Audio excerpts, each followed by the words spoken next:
المشكل الباري علام الأخبار. Azan.ru İslam Ağırtı portalı sunады. Ұстаз Ерсін Әміре Абу Юсуфтың Құран тәпсірлері бойынша бейне дәрістерінің топтамасы.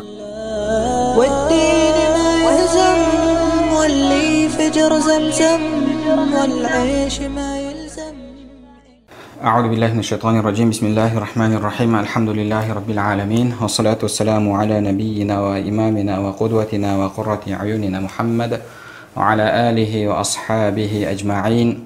رب اشرح لي صدري ويسر لي أمري واحلل عقدة من لساني يفقه قولي. اللهم علمنا ما ينفعنا وانفعنا بما علمتنا وزدنا علما وعملا وتقا وإخلاصا يا رب العالمين. أما بعد، السلام عليكم ورحمة الله وبركاته. Иншаллах, Алла Субхану ва Тағаланың қалауымен Бақара сүресінің тәпсірін үйренуді ары қарай жалғастырамыз. Біз сіздермен Бақара сүресінің 252-ші аятына келіп тоқтаған болатынбыз. Аллаху Субхану ва Тағала Бақара сүресінің 252-ші аятында айтады: Аузу биллахи минаш шайтанир раджим. Тилка аятуллахи натлуха алейка бил хаққ ва иннака ламинал мурсалин. Ва Мухаммад, бұл Алланың аяттары. Натлуха алейка бил хақ, біз оны ақиқатпен саған оқып береміз. Сен расында елшілердің бірісің дейді. Тилка аятуллах, яғни бұл Алланың аяттары дейді. Аллаху Субхана ва Тағала бұл жерде жалпы алдыңғы мәселені айтып жатыр. Біз алдыңғы дәрістерде Дауд алейхиссаламның, Талуттың басынан өткен оқиғаларды оқып берген едік. Айтып берген едік, не болғанын Алла Субхана ва Тағала соған қатысты айтады. Тилка аятуллах, бұл Алланың аяттары, біз оны саған ақиқатпен оқып береміз. Ва иннака ламинал мурсалин, сен елшілердің бірісің дейді. Имамдарымыз осы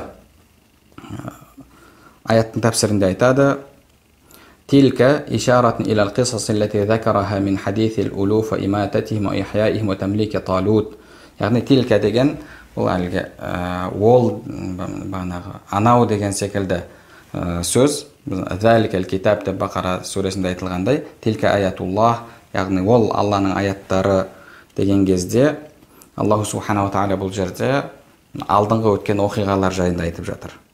Әлгі көптеген сандағы адамды Алла Субхана ва Тағала өлтіріп қайтадан тірілтті, Талутты патша етті, одан кейін Жалутпен соғысу, Дауд алейхиссаламның Жалутты өлтіруі, осының барлығын Аллаху Субхана ва Тағала айтып жатыр. Тилка аятуллахи натлуха алейка бил хақ, біз саған оны ақиқатпен баяндап береміз, оқып береміз деп жатыр. Енді бұл жердегі бил хақ дегенге қатысты, яғни ақиқатпен дегенге ғұламаларымыз мынандай нәрсе айтады.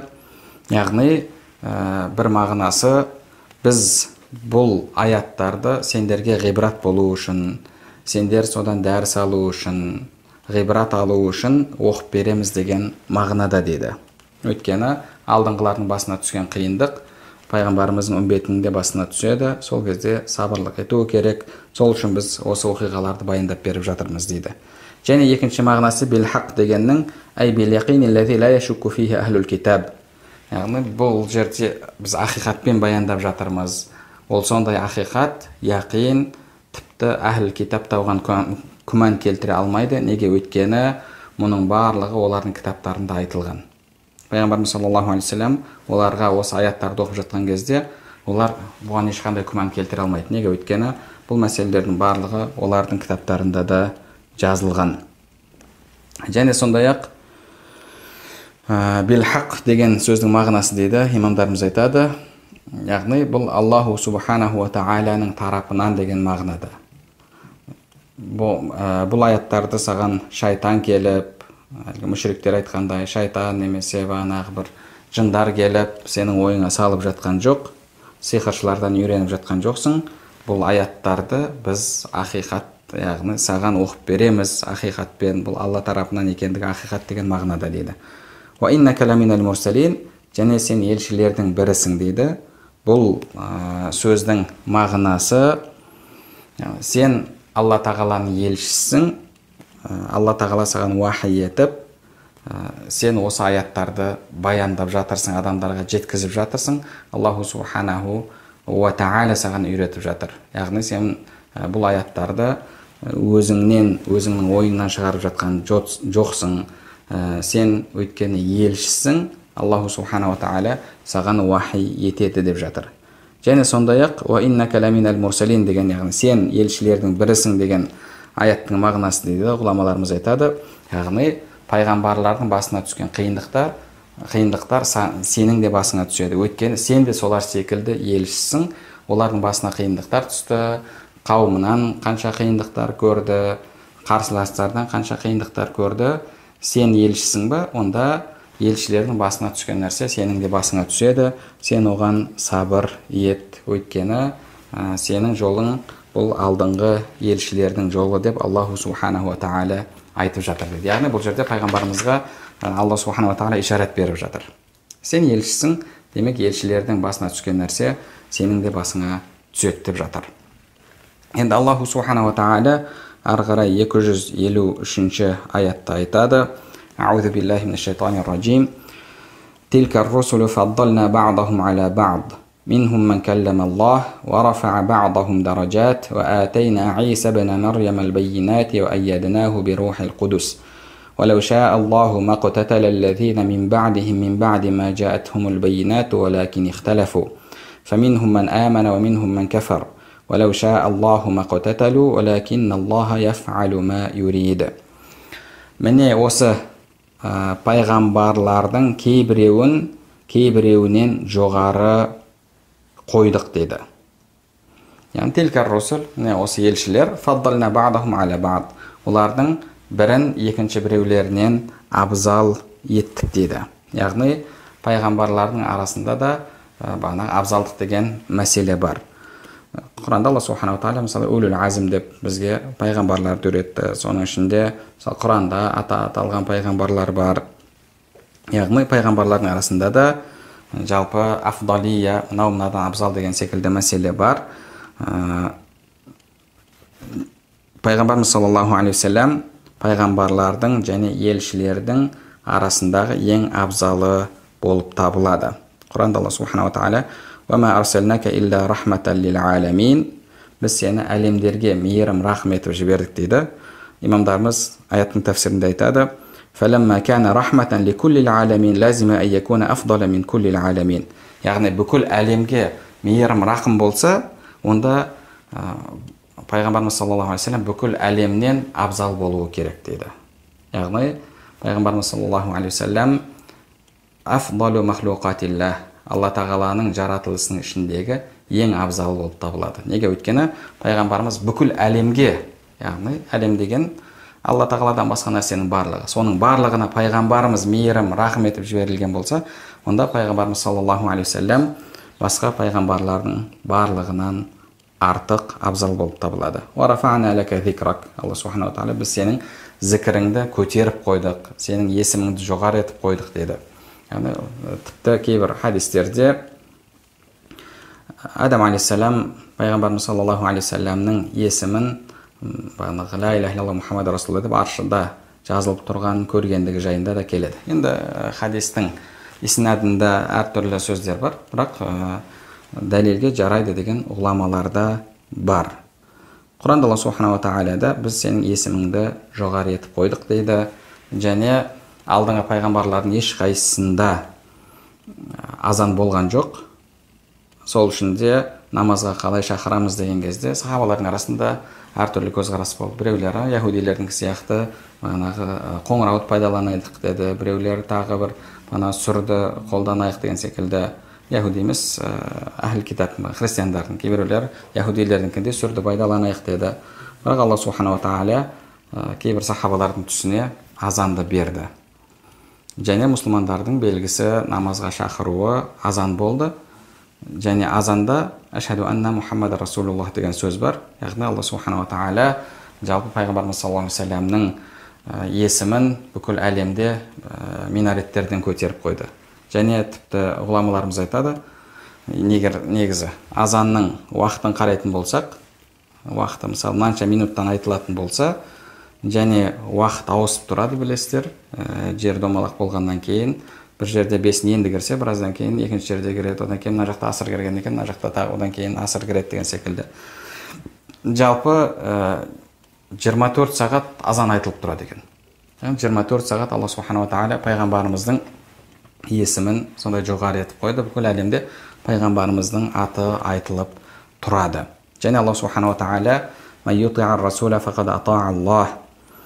кім пайғамбарға бағынатын болса, Аллаға бағынды деп, яғни пайғамбарымызға Мұхаммад саллаллаху алейхи вассаламға бағынуды Аллаға бағынумен тең еді. Және саған бәйат бергендер Аллаға бәйат бергендей деп пайғамбарымыз саллаллаху алейхи вассаламға Алла Субханала Тағала дәрежесін көтеріп қойды. Алла Субханала Тағала ары қарай айтады: Минхум ман каллама Аллах. Алла олардың кейбіреуімен сөйлесті дейді. Бұл жерде, яғни кейбіреуімен дегеннен мақсат Муса алейхиссалам. Муса алейхиссаламмен Аллаху Субханала Тағала сөйлесті. Басқа пайғамбарлармен де мин ғайри васита, яғни арадағы періштесіз сөйлесті. Пайғамбарымыз саллаллаху алейхи вассаламмен де сөйлескендігі жайында келеді Ми'радж кешесінде.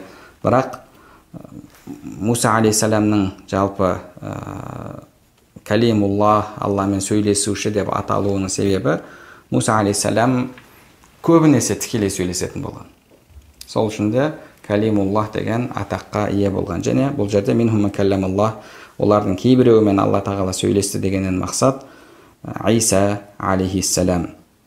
Және Алла Субханала Тағала ва атайна Иса ибн Марьям ал-баййинати ва рафа'a ба'дахум даражат. Және Алла Тағала кейбіреулердің дәрежесін көтеріп қойды деді. Тафсир ғұламалары бұл жерде пайғамбарымыз айтылып жатыр деді. Пайғамбарымыз айтылып жатыр.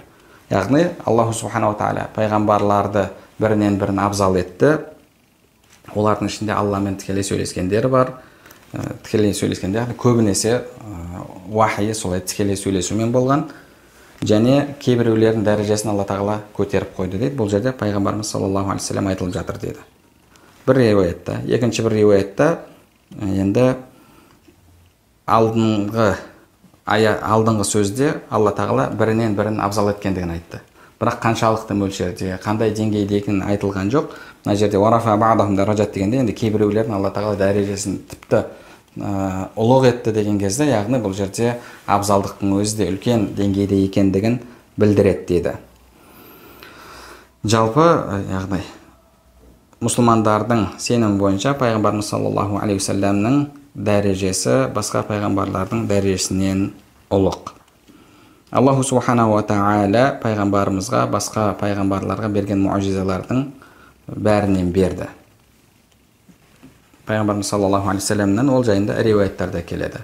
Алдыңғы пайғамбарларға қандай да бір муъжиза берілген болса, сол муъжизалардан пайғамбарымызға берілді, және олардан артық етіп пайғамбарымыз саллаллаху алейхи вассаламға Алла Тағала Құранды муъжиза етіп берді. Басқа пайғамбарлардың муъжизалары уақытша муъжиза болса, Құран бұл қияметке дейін қалатын муъжиза болып табылады.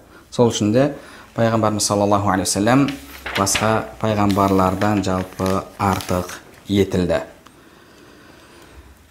Аллаху Субханаху ва Тағала ары қарай айтады: «Ва атайна Иса ибн Марьям ал-баййинати ва айяднаху би рухил қудус». Иса Мариям ұлына айқын муъжизаларды бердік, оны рух ал-қудуспен күшейттік деді. Мына жерде күшейттік деп аударыпты, бірақ тікелей аударатын болсақ, негізі қолдадық деген мағына шығады. Ва атайна Иса ибн Марьям ал-баййинат. Біз Исаға, Мариям ұлы Исаға әл-баййинат, яғни айқын, ашық дәлелдер бердік деді. Енді бұл жерде неге Иса алейхиссалам айтылып жатыр? Аллаху Субханаху ва Тағала басқа пайғамбарларға да жалпы ашық, анық дәлелдер берді ғой. Пайғамбарымызға да берді. Неге енді Иса алейхиссалам айтылып жатыр? Имамдарымыз тәфсірінде айтады, бұл жерде Аллаху Субханаху ва Тағала жалпы яһудилердің істерінің қателігін, олардың Иса алейхиссаламға анық ашық дәлелдер берсе де, иман келтірмегендігіне ишарат жасап жатыр дейді. Яғни олардың ісінің жамандығын бұл жерде баяндап жатқандай. Айса алейхиссаламға Алла субханала тағала сондай керемет муъжизаларды берді. Алла субханала тағала өліні тірілту муъжизасын берді. Бағана неше түрлі ауруларды емдеу муъжизасын берді. Солай бола тұра яһудилер Айса алейхиссаламға сенген жоқ. Яғни бұл жерде солардың ісінің жамандығына ишарат бар дейді. Сол үшін Алла субханала тағала айтып жатыр дейді. Және одан кейін жалпы пайғамбарларға Алла субханала тағала әртүрлі муъжизалар, әртүрлі ерекшеліктер берді. Сулейман алейхиссаламға Алла субханала тағала жалпы бүкіл жануарлардың тілін үйретіп қойды, және жындарды бағынышты етті. Дауд алейхиссаламға бағанағы темірді бағынышты етіп қойды. Оған патшалық пен пайғамбарлықты біріктіріп берді. Ибрахим алейхиссаламға да Салих, қарап отыратын болсақ, Худ, барлығына Алла субханала тағала бір ерекшеліктерді берді. Бірақ неге бұл жерде нақты Алла тағала Муса мен Айсаны айтып жатыр? Минхум мен кәлләм Аллах, кейбіреулерімен Алла тағала тікелей сөйлесті деп келсе, мына жерде Айса алейхиссаламға анық аяттарды, белгілерді бердік дейді. Неге бұл екеуі айтылып жатыр? Өйткені бұл екеуінің қауымы әліге дейін бар. Басқа пайғамбарлардың қауымы жоқ. Айса алейхиссаламның артынан ерушілер бар, енді өзгертіп алса да, бірақ соның артынан ерушілеріміз дейтін, және Муса алейхиссаламның артынан ерушілер бар. Яғни бұл екі пайғамбардың қауымы қазірге дейін жалғасып келе жатыр. Ал басқа пайғамбарлардың қауымы жалғасқан жоқ. Сол үшін де Аллаху субханаху тағала нақты Муса мен Айса алейхиссаламды осы жерде айтып жатыр. Және біз оны Рухул Қудуспен қолдадық деді. Рухул Қудус кім? Жалпы имамдарымыз бұл жерде айтады, Рухул Қудус деген негізі бір тәпсір бойынша екі сөзден құралған дейді. Екі сөзден құралған. Имам Ал-Хасан рахимахулла айтады, Ал-Қудусу хуаллах, ва рухуху Джибрилу алейхиссалам. Ал-Қудус ол Алла тағала дейді. Рухуху, оның рухы Джибрил алейхиссалам дейді. Вал-идафату лит-ташриф. Бұл жерде, яғни Алланың рухы, Қудустың рухы деген кезде Джабраил алейхиссаламның дәрежесін арттыру үшін Алла субханала тағала осындай тіркесті қолданып жатыр дейді. Мысалы бағанағы мешітке Байтуллах деп айтылады. Алланың үйі деп. Бұл жерде Алланың үйі деген сөз, яғни жалпы мешіттің дәрежесін арттыру үшін қолданылатын сөз. Алла субханала тағала ол жерде тұрғандығы үшін емес. Вал-аяду биллах, Алла сақтасын ондай көзқарастан, ондай сенімнен. Яғни бұл жерде бағанағы нақатуллах деген сияқты. Нақатуллах деп Құранда келеді ғой. Алланың түйесі деп келеді. Бұл жерде лит-ташриф дейді, яғни оның дәрежесін арттыру үшін. Рухул Қудус деген, яғни Қудус бұл Аллаху субханаху тағала, рух деген Джибрил алейхиссалам дейді. Құранда Аллаху субханаху тағала фанафахна фихи мин рухина, біз оған рухымызды үрледік дейді. والمعنى أعناه بجبريل عليه السلام في أول أمره وفي وسطه وفي آخره. Мағынасы бұл жерде, яғни біз басында және ортасында, аяғында да Айса алейхиссаламды Джибрилмен қолдадық деген мағынада дейді. Басында қалай? Джибрил алейхиссаламды Алла субханаху тағала жіберді де, фанафахна фихи мин рухина, рухымызды үрледік дейді. Мариям алейхиссалам адаммен қосылмай жүкті болды, білесіздер. Айса алейхиссаламның әкесі жоқ. Бұл жерде рух үрлеген кім? Джибрил алейхиссалам, Алла тағаланың бұйрығымен. Және одан кейін фи васатихи, яғни Аллаху субханаху тағала Джибрил алейхиссалам арқылы Айса алейхиссаламға білімдерді үйретті дейді. Және дұшпандарынан сақтады. Яғни бұл ортасында. Енді соңында وأما في آخر الأمر فحين أرادت اليهود قتله أعانه جبريل عليه السلام ورفعه إلى السماء. Яһудилер өлтірмекші болған кезде Алла субханаху тағала Джибрил алейхиссаламды жіберіп, аспанға көтеріп алып кетті дейді. Яғни ва айяднаху би рухил Қудус, біз рухул Қудуспен, яғни Джибрилмен қолдадық деген кезде, басында оған Джибрил алейхиссалам рух үрледі Алланың бұйрығымен, кейін оған білімдерді үйретті, және соңында көтеріп алып кетті аспан дүниесіне. Енді Рухул Қудус деген Жибрил алейхиссаламға қатысты екеніне дәлел Құранда Алла тағала айтады: "Құл наззалаху Рухул Қудус". Нахл сүресінің 102 аятында айт, оны Рухул Қудус түсірді де. Пайғамбарымыз айтып жатыр, оны Рухул Қудус түсірді деп айт дейді. Рухул Қудус кім? Жибрил алейхиссалам. Құранды Пайғамбар саллаллаху алейхи түсірген. Яғни бұл бірінші тәпсір. Екінші тәпсір бойынша Ибн Аббас радиаллаху анхумадан келеді: "Анна Рухул Қудус хуа лисму аллази кана юхи бихи Айса алейхиссалам ал-маута". Рухул Қудус деген бұл Айса алейхиссалам соны айтып өлілерді тірілтетін есім дейді. Яғни Алла субхана ва тағала біз соны беріп, сонымен қолдадық, қуаттадық деп жатыр дейді. Және одан кейін үшінші бір мағынасы дейді, үшінші тәпсір Рухул Қудусқа қатысты: "Яджузу ан якуна руху ат-тахира, ар-руха ат-тахира аллати нафахаха Аллаху тағала фих". Яғни ол Алла тағала жаратқан сондай Рухул Қудус деген сондай нәрсе, Алла тағала оны жаратып, кейін сол нәрсе Мариям анамызға үрленді. Яғни Айса алейхиссалам солай жаратылды, солай пайда болды. Бұл жерде яғни еркек пен әйелдің қосылуы, екеуінің суының араласуы болған жоқ. Аллах субхана ва тағала Рухул Қудус деген нәрсені жаратты да, сөйтіп Мариям анамызға сол нәрсе енгізілді дейді. Сөйтіп Айса алейхиссалам пайда болды дейді. Яғни осындай да көзқарас айтылған дейді. Бірақ бұл жерде негізгі басқа аяттармен салыстыратын болсақ, басқа аяттарға қарайтын болсақ, Рухул Қудус деген Жибрил алейхиссалам екендігі жалпы жақынырақ келеді басқа нәрселерден қарағанда. Аллаху субхана ва тағала арғар айтады: "Валау ша Аллаху мaqtatala аллазина мин ба'дихим мин ба'ди ма джатхумул байнату валакин ихталафу". Алла қаласа олардан кейінгілер өздеріне айқын дәлелдер келгеннен кейін бірін бірі қырғындамас еді. Бірақ олар алты бақан алауыз болды.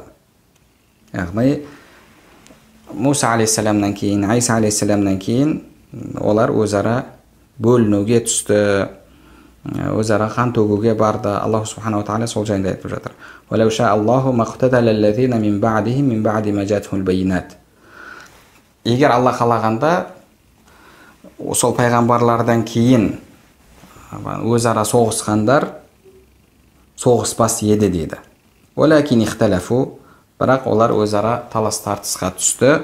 Фаминхум ман аман ва минхум ман кафар. Олардың бірі иман келтірді, біреулері күфірлікке түсті дейді. Күфірлікке түсті. Имамдарымыз тәпсірінде айтады: "Тааллуқу хазихи ал-аят бима қаблаха". Енді бұл аяттың, бұл сөздің алдыңғы сөздермен байланысы дейді. "Анна русула бa'да ма джатхумул байнат". Пайғамбарлар келді, пайғамбарларға Алла тағала анық ашық аяттарды жіберді. Содан кейін де қауымдары ихтилафқа түсті дейді. Олардың арасында иман келтіргендер болды, күфірлікке түскендер болды. Сол себепті олардың арасында бағанағы қан төгіс болды дейді. Тақаталу ва тахарабу. Яғни арасында соғыс болды. Имам Фахриддин ар-Рази рахматуллах бұл аятта жалпы тағдырдың Алла тағаладан екендігіне дәлел бар деді. Бұл жерде яғни Муътазилаға, сол секілді тағдырды жоққа шығаратындарға қарсы жауап бар. Аллах субхана ва тағала қаламағанда олардың арасында ешқандай бір қырылыс, келіспеушілік болмас еді деп жатыр. Келіспеушілік болды. Неге? Өйткені олардың арасында иман және күфір мәселесі болды. Иман және күфір мәселесі болды. Яғни біреулер иман келтірді, біреулер күфірлікке түсті. Сол себепті олардың арасында осындай қақтығыстар, келіспеушіліктер болды. Алла қалағанда ол нәрсе болмас еді деді. Яғни ол өздігінен болып жатқан нәрсе емес, Аллаху субхана ва тағаланың қалауымен болып жатқан нәрсе. Және Алла тағала оны тағы да "Валау ша Аллаху мaqtatala". Егер Алла қалағанда олар өзара қырылыспас еді, бір-біріне қол көтермес еді деп Аллах субхана ва тағала айтып жатыр. Егер Алла қаласа, олар өзара соғыспас еді. Валакин Аллах яфалу ма юрид. Бірақ Алла қалағанын істейді деді. Яғни бұл жерде жалпы тағдырды жоққа шығарушыларға қарсы жауап бар. Алланың қалауымен болып жатыр. Алла қаламағанда ол нәрсе болмас еді дейді. Имам Әл-Бағауи рахмахулла тәфсірінде осы жерде тағдыр мәселесі айтылады дейді. Және Али радиаллаху анхуден келген бір риуаятты жеткізеді. Ол жерде бір адам келіп тағдыр жайында сұрайды. Сонда Али радиаллаху анху айтады, ол бір шегі жоқ теңіз секілді, оған түссең батып кетесің, кірме дейді.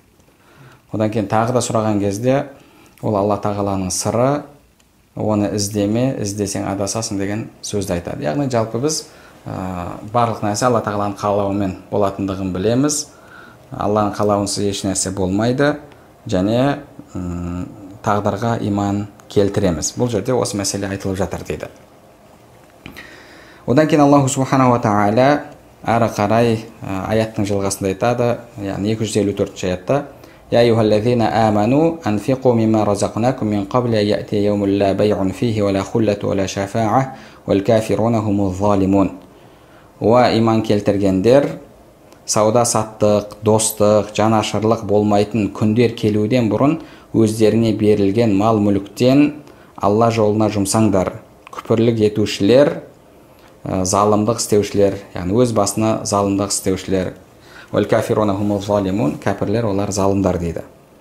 Бұл жерде Аллаху субханаху ва тағала муминдерге айтып жатыр. Өзіне иман келтіргендерге: «Я айюхаллазина аману», ва иман келтіргендер, анфиқу мимма разақнакум, біз берген рызықтан Алла жолында жұмсаңдар дейді. Мин қабли ан яътия яум, сондай күн келуден алдын дейді. Ол қандай күн? Ла байъа фи, ол күні сауда деген нәрсе жоқ. Ва ла хулла, және достық деген нәрсе жоқ. Махаббат, бір-бірінен құтқару, жақсы көру деген нәрсе жоқ. Ва ла шафа'a, және ешқандай шапағат жоқ дейді. Вал кафируна хумуз залимун, кәпірлер олар залымдар дейді. Енді бұл аяттың алдыңғы аяттармен қандай байланысы бар? Біз алдыңғы аяттарда өткенбіз. Мысалы, бағанағы Аллаху субханаху ва тағала алдыңғы 243-244 аяттарда Алла жолында күресуге қатысты айтты. Уақатилу фи сабилилла, Алла жолында шайқасыңдар деді. Одан кейін манзаллази юқридуллаха қардан хасана, кім Алла тағалаға көркем қарыз беретін болса деп Алла жолында бағанағы қаражат жұмсау керектігін айтты.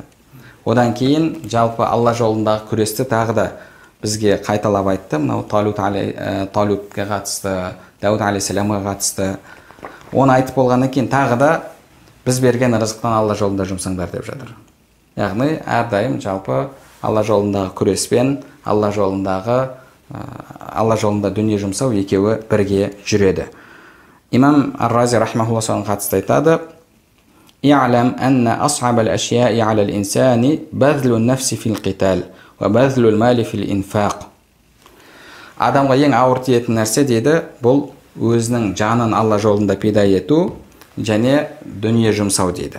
Алла субханаху ва тағала Алла жолында күресуді айтқаннан кейін артынша Алла жолында дүние жұмсауды айтады деді. Көп аяттарда келеді, мысалы: «Инналлаха аштара минал муъминина анфусахум ва амвалахум би анна лахумул жанна». Алла тағала муъминдерден жандарын және малдарын сатып алды деді. Яғни жан мен мал бірге келеді.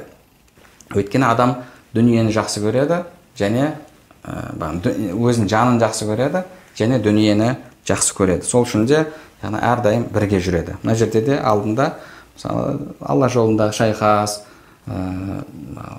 Дауд, Талут, олардың күресі, осы мәселелер айтылды. Одан кейін Алла субханаху ва тағала мына аяттарда енді Алла жолында дүние жұмсау мәселесін баяндап жатыр. Енді бұл мәселеге қатысты біраз бұл аяттың төңірегінде біраз мәселелер бар. Алла субханаху ва тағала нәсіп етсе, оны келесі дәрісімізде баян етеміз. Алла субханаху ва тағала бәрімізге пайдалы білім нәсіп етсін, білімдерімізге амал етуімізді және амалдарымыздың қабыл болуын нәсіп етсін. Субханакаллахумма ва бихамдика, ашһаду ан ла илаха илля анта, астағфирука ва атубу илейк.